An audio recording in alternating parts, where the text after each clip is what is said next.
Another week, we're back at levels, and this time we're in the open wheelers. So I've been given the keys to Royale. I think it's an 81 chassis, and Avon's in the Van Diemen, which has a bit of a record and a lot of history behind it. So we're at the test day ahead of our race meeting. Avon's been out for the first session, and I think we've got 4 to go, so plenty of seat time to figure out a new car.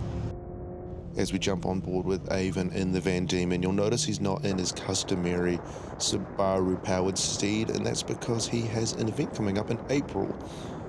He will be piloting this car around Ruapuna as part of the support card for the V8 Supercar rounds when they come here to visit. So as much as it was an opportunity for us to close out our historic Formula Ford and open wheeler series, it was also a much needed opportunity for Avon to get used to the car.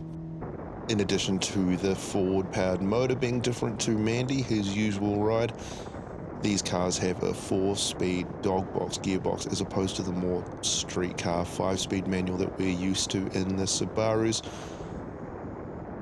So any sort of seat time we could get used to how to drive these little machines, we were going to take with open arms.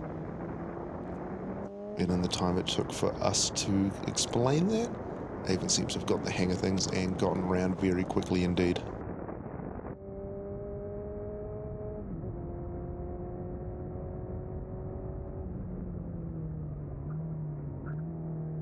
Boys are hard at work in between sessions. Avon had some notes about the car to start off with, so a little bit of a vibration under the brakes, so Dan's seeing what he can do about that. And in a fit of overspending, I'd picked up a second 360 cam, went for another 1X2 so I could steal the batteries out of my existing kit and play it that way. But now we're on board with me and my bobble-headed self in the Royale, and I was having a grand old time piloting this beast around.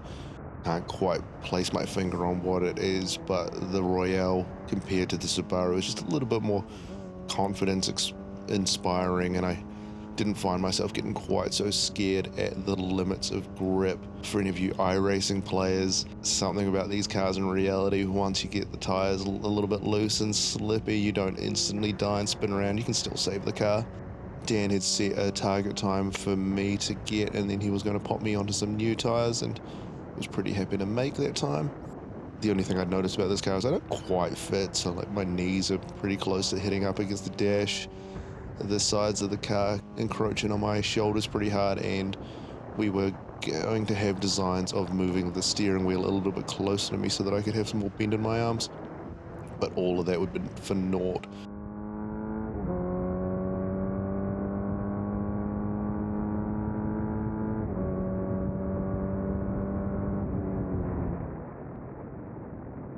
Was pretty happy with the time that I had gotten. The dash was showing 1 minute 10.3, but that little glitch in the video is not from the camera.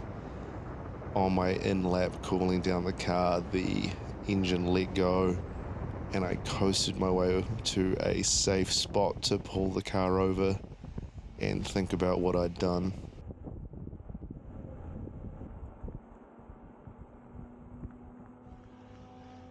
So roll into a stop on the side here. You're actually going to be able to have a look at the damage, and as you can see here, things that should be inside the car have now become outside, and the Formula Ford motor doesn't typically have a window to inside of it.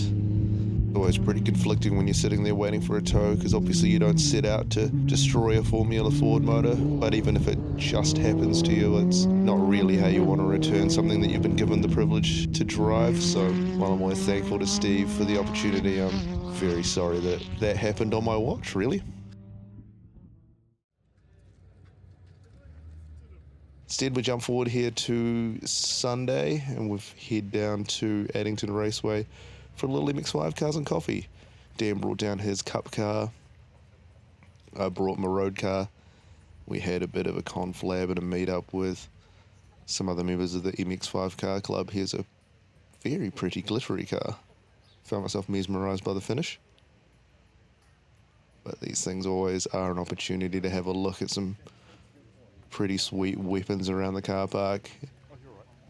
MX-5s were the featured car of the day, but everyone always brings out their sweet machinery for you to admire, and as always, it's a perfect opportunity to gather some old mates and talk about differentials or something.